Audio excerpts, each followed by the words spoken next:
बच्चों हम करने वाले हैं एक्सरसाइज 2.4 पार्ट 2 बहुपद का 14वां प्रश्न है। देखिए घनों का परिकलन किए बिना, इसे वास्तव में लिखा हुआ है, वास्तव में घनों का परिकलन किए बिना मान ज्ञात करो। मतलब क्या मतलब हुआ इसका कि आपको इनका घन ही निकालना है। ठीक है, एक तरीका तो क्या हो सकता है कि मैं क्या करूं 28 गुणा 28 गुणा 28 ये करूं, ये हुआ ना इसका घन।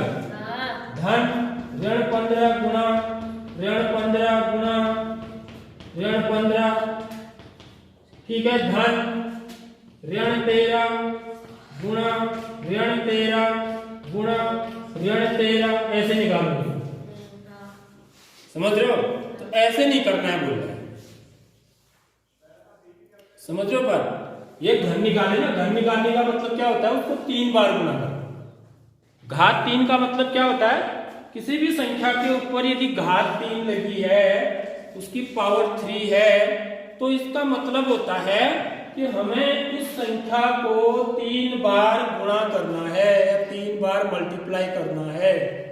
ठीक है, लेकिन ये क्वेश्चन ये कह रहा है कि आपको ऐसा नहीं करना है, बिना ऐसा करे ही आपको उत्तर निकालना है। मैं किसी का घन नहीं निकालूंगा, पता है, और इसका उत्तर निकालूंगा बिना घन निकाले।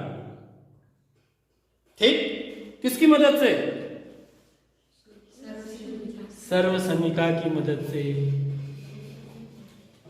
समझ रहे हो? तो सर्व समीका कितनी हमारे लिए इंपॉर्टेंट होती हैं, ये आप समझ लो।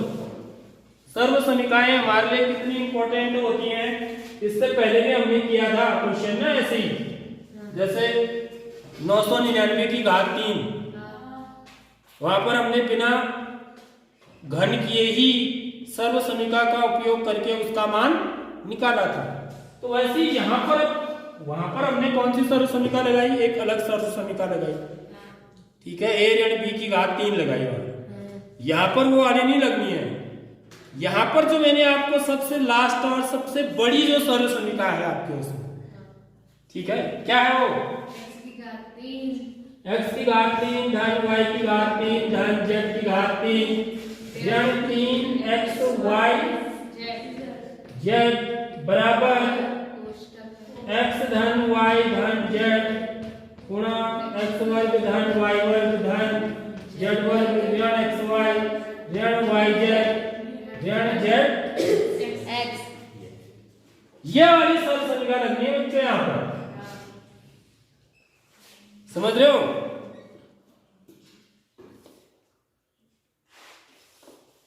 तो अब मैं क्या करता हूं, देखिए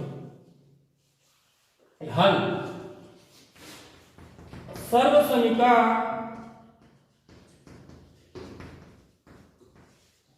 इसको लिख लेता हूं, x की घात 3 धन y की घात 3 धन z की घात 3 ऋण 3 x y z बराबर x धन y धन z गुणा x वर्ग धन y वर्ग धन z वर्ग ऋण x y ऋण y z ऋण z x। ठीक है, से तुलना करने पर, से तुलना करने पर, कंपेयर करने पर, तुलना माने कंपेयर। तो यहां पर एक ही वैल्यू कितनी है बच्चों, देख लो यहाँ पर, सॉरी x की वैल्यू, क्योंकि x लिखा है ना मैंने, x में लिखा है, x बराबर 28 है, y बराबर ऋण 15 है और z बराबर ऋण 13 है।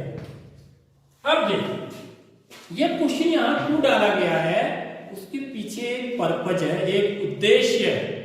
समझ रहे हो बात? हर टाइप का क्वेश्चन नहीं डाला जा सकता कहीं।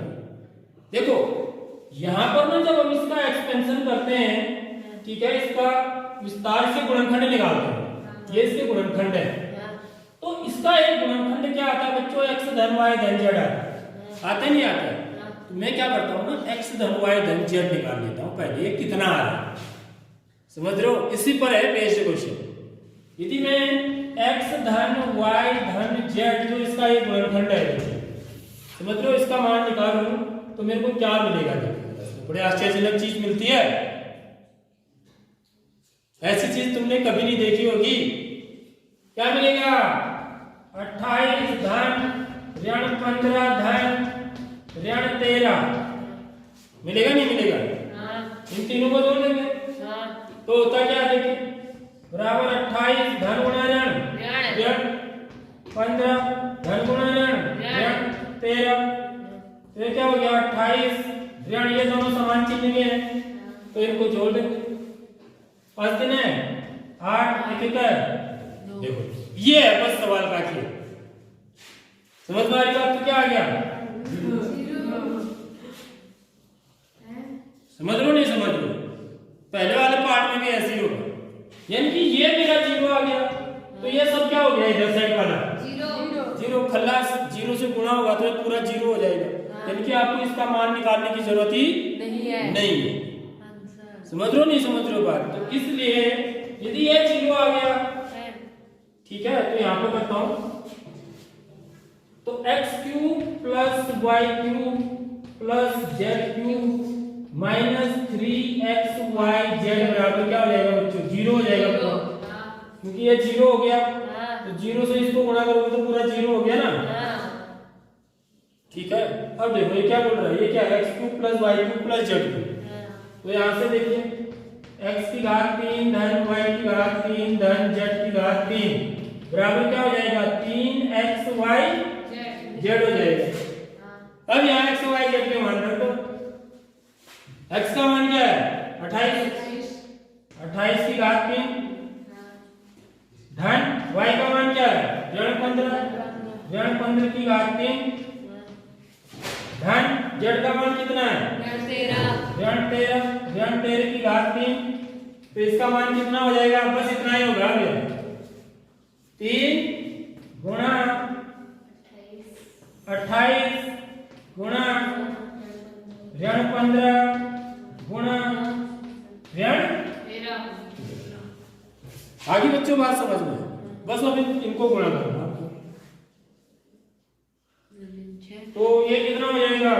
28 की 8 के 24 का 4 हासिल 2 3 दूनी 6 और 2 8 8 के 24 का 4 हासिल 2 3 दूनी 6 और 2 8 ऋण गुणा ऋण पन्नतिया इन दोनों को एक साथ गुणा कर देता हूं, इन दोनों को एक साथ। ठीक है, पन्नतिया 45 का 5 हासिल 4 15 का 15 और 4 19 195 को 84 से गुणा कर दो, बस वही उत्तर है। ठीक है, 195 को किससे गुणा करना है? 84 से 4 5 20 का 0 हासिल 2 9 को 36 2 और 2 38 का 8 हासिल 3 4 एकम 4 और 3 7 इसके नीचे 0 8 पंचे 40 का 0 हासिल 4 8 9 72 72 और 4 76 का 6 हासिल 7 8 एकम 8 8 7 15 तो 0 8 6 दूनी 12 और 1 13 का 3 हासिल 1 5 और 1 6 1 16,380। देखो यदि आप घर निकाल के करते तो कितना टाइम लगता है आपका? इसको 3 बार गुणा करना, इसको 3 बार गुणा करना, इसको 3 बार गुणा करना, फिर उनको जोड़ना। समझ लो बात? तो सर्व समीकरण इस सवाल को क्या बना दिया बच्चों? बहुत ही आसान बना दिया। क्यों बना दिया? क्योंकि ऐसी स्थिति में इसको x मानना है, इसको y मानना है, इसको z मानना है, फिर यह सर्व समीकरण लगानी है, लिखनी है। ठीक है, इससे तुलना करनी है और x धन y धन z का मान निकालना है। यदि ये 0 आ जाता है तो इसका मतलब इसका जो RHS है वो पूरा क्या हो गया? 0 हो गया।